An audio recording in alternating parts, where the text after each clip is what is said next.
नमस्कार दोस्तों, आज हम बात करते हैं वेरिकोसील की नेचुरल रेमेडीज़ की, उसका बिना सर्जरी, बिना ऑपरेशन के इलाज की। दोस्तों, वेरिकोसील के बारे में हम पहले कई बार बात कर चुके हैं वीडियोस में कि वेरिकोसील क्या है।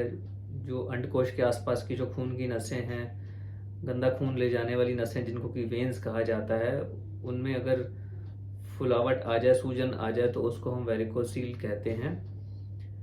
मेन जो दो लक्षण हैं जिसकी वजह से पेशेंट्स हमारे पास आते हैं, नंबर एक दर्द, अंडकोश में दर्द। दूसरा इनफर्टिलिटी, यानी बच्चे ना पैदा कर पाना, स्पर्म के जो पैरामीटर्स हैं वो कम हो जाना, स्पर्म काउंट्स कम हो जाना, या उसका स्ट्रक्चर जो है स्पर्म का वो खराब हो जाना, जिसको स्पर्म मॉर्फोलॉजी कहते हैं। दोस्तों, क्या वेरिकोसील ही इन दोनों का कारण है? क्या अगर किसी को वेरिकोसील है और उनको अंडकोश में दर्द है या फिर उनको इनफर्टिलिटी है, तो क्या वेरिकोसील ही उसका एक मेन कारण है? ऐसा जरूरी नहीं है दोस्तों।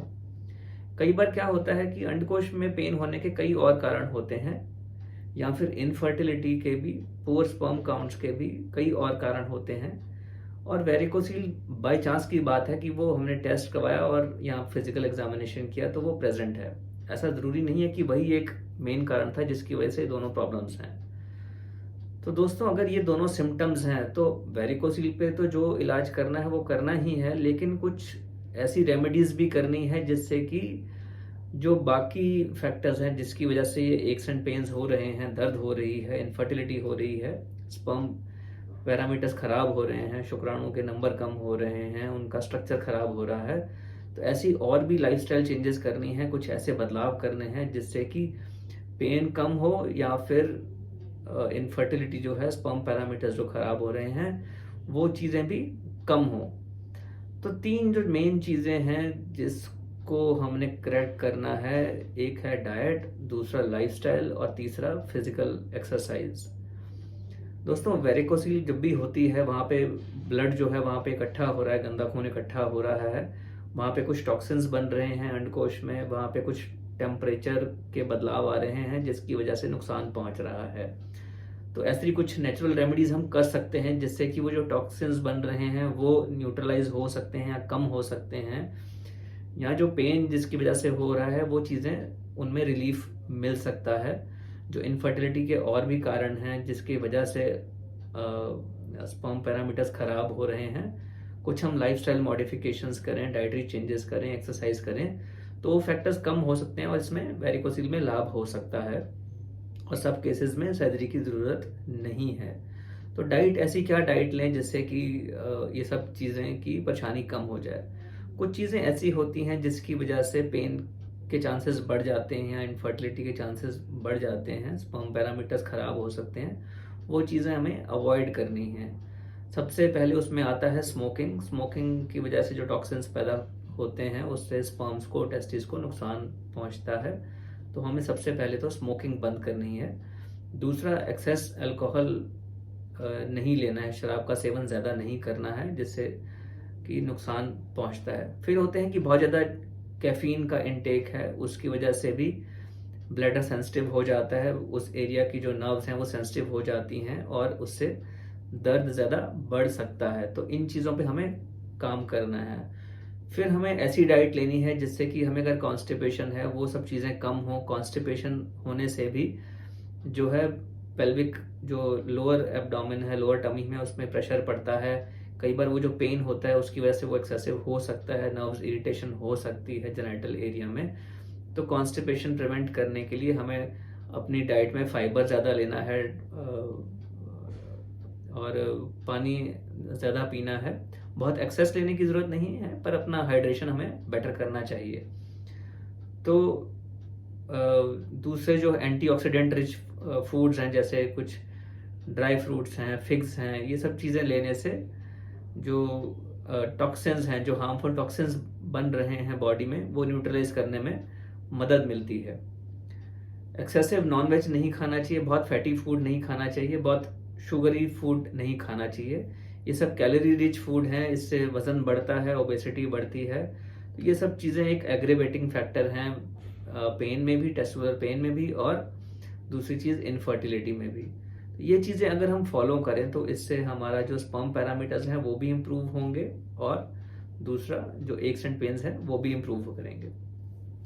फिर दूसरी चीज़ आती है एक्सरसाइज।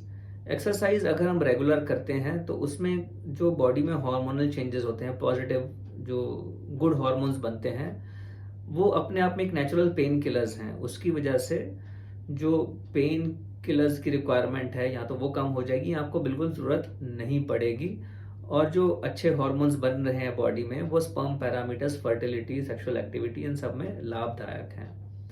पेल्विक एक्सरसाइज करनी चाहिए, कीगल्स एक्सरसाइज बोलते हैं जिसको, और दूसरी जनरल एक्सरसाइज कार्डियोवास्कुलर एक्सरसाइजेस भी करनी चाहिए, जिससे कि ओवरऑल हेल्थ मेंटेन्ड रहे और हेल्दी लाइफस्टाइल से जो पेन सेंसिटिविटी है वो कम हो जाती है। फिर होता है गुड स्लीप। काफ़ी बार देखा गया है जिन लोगों को टेस्टिकुलर पेन रहते हैं, पेल्विक पेन रहते हैं, लोअर बैक पेन रहते हैं, जेनाइटल एरिया में पेन रहते हैं, इन लोगों को अक्सर स्ट्रेस लेवल हाई रहता है। इनका जो लाइफस्टाइल है वो डिमांडिंग रहता है, लैक ऑफ स्लीप है, गुस्सा ज़्यादा आता है। तो अगर हम इन चीज़ों पे काम करें, मेडिटेशन है, एक्सरसाइज है, प्रॉपर स्लीप है, इन चीज़ों से जो है बॉडी में जो पॉजिटिव हार्मोन्स बनते हैं, गुड हार्मोन्स बनते हैं, उस सब से जो है पेन रिलीफ होता है। आपका जो स्लीप पैटर्न है वो बेटर होने से काफ़ी हद तक आपके जो एक्स एंड पेन्स है, सेंसिटिविटी है, वो सब कम हो जाएगा, और आपको पेन रिलीफ मेडिकेशंस की ज़रूरत नहीं पड़ेगी, और हो सकता है सर्जरी की ज़रूरत आपको ना पड़े।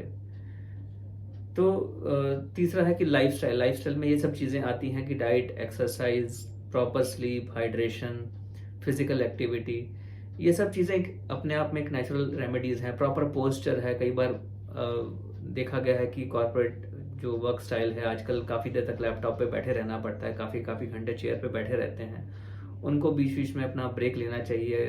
कुछ 1 घंटे के बाद 5-7 मिनट के लिए उठ के वॉक करें अपनी चेयर से, ताकि सर्कुलेशन ठीक ठाक रहे पेल्विक एरिया में, पेल्विक मसल्स में, और उससे भी एक्स एंड पेन्स कम रहते हैं। कोशिश कीजिए कि चेयर पे बहुत देर तक ना बैठें, या बैठे हैं तो पोस्चर अपना मेंटेन रखिए, ताकि बहुत प्रेशर ना आए पेल्विक एरिया में, जिससे कि पेन एग्रीवेट हो सकता है।